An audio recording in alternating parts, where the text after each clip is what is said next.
વિશેષ ખેંચાણથી, પરીક્ષિતજીની પ્રાર્થનાથી, કારણ કે સુખદેવજી બોલે એવા નહોતા, એમને આ ભાગવતના વક્તા બનાવવા એ ઘણું અઘરું હતું, કારણ કે એમને કોઈ વિશેષ અંદરથી ઈચ્છા નથી ઉભી થતી કે બોલું.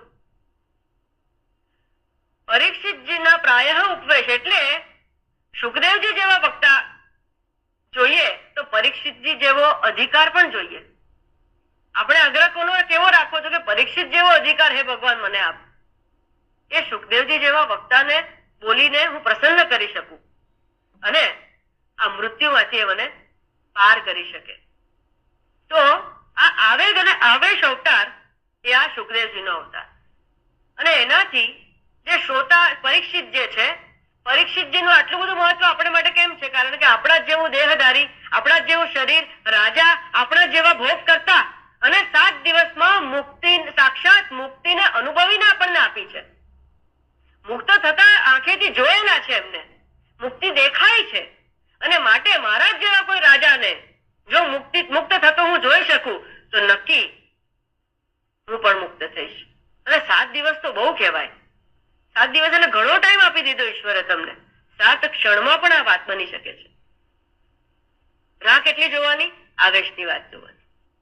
રાહ આપણા તરફથી જોવાની છે. ઈશ્વરને કઈ પ્રવેશ કરતા કે મુક્તિ આપતા લેશ માત્ર વાર લાગતી નથી. તો અહીંયા પ્રસંગ કઈ એવો છે કે બ્રહ્માજી સૃષ્ટિ કાર્યના નિર્માણમાં નિમગ્ન થયા. બ્રહ્માજીને સૃષ્ટિ કાર્ય માટે પરમાત્માએ ઉત્પન્ન કર્યા. ઉત્પન્ન તો કર્યા, ઉત્પન્ન કરી લીધા પછી પરમાત્માએ એમને મટીરિયલ આપી દીધું હતું. જ્યારે નાભી કમળમાંથી ઉત્પન્ન થયા અને જ્યારે ચારે કોર જોયું ત્યારે ડોર્મન્ટ મટીરિયલ પડ્યું હતું. આજે મેં ક્ષોભ થયો છે, ક્ષોભની વાત કરી ને કે પરમાત્માની સચ્ચિત આનંદ, એની સાથે આહ્લાદીની શક્તિ બળી. આહ્લાદીની શક્તિ બળી એટલે સૌથી પહેલો કાળ ઉત્પન્ન થયો. ક્ષોભ ઉત્પન્ન થયો એટલે ટાઈમ સ્ટાર્ટેડ. અને કાળ ઉત્પન્ન થયા પછી મહત્તત્વ, આકાશ આદિ 5 તન માત્રાઓ, એનું બધું 3 જાતના તત્વ, રજસ અને તામસિક અહંકાર ઉત્પન્ન થયા. તત્વોમાંથી અંતઃકરણ બન્યું, રજસમાંથી પ્રાણ કર્મેન્દ્રિય બની, તામસ અંતઃકરણમાંથી આ સ્થૂળ દેહ બન્યો. અને આ બધું એમ જ ડોર્મન્ટ એમને એમ પડી રહ્યું હતું. એની અંદર કઈ હલન ચલન નહોતું.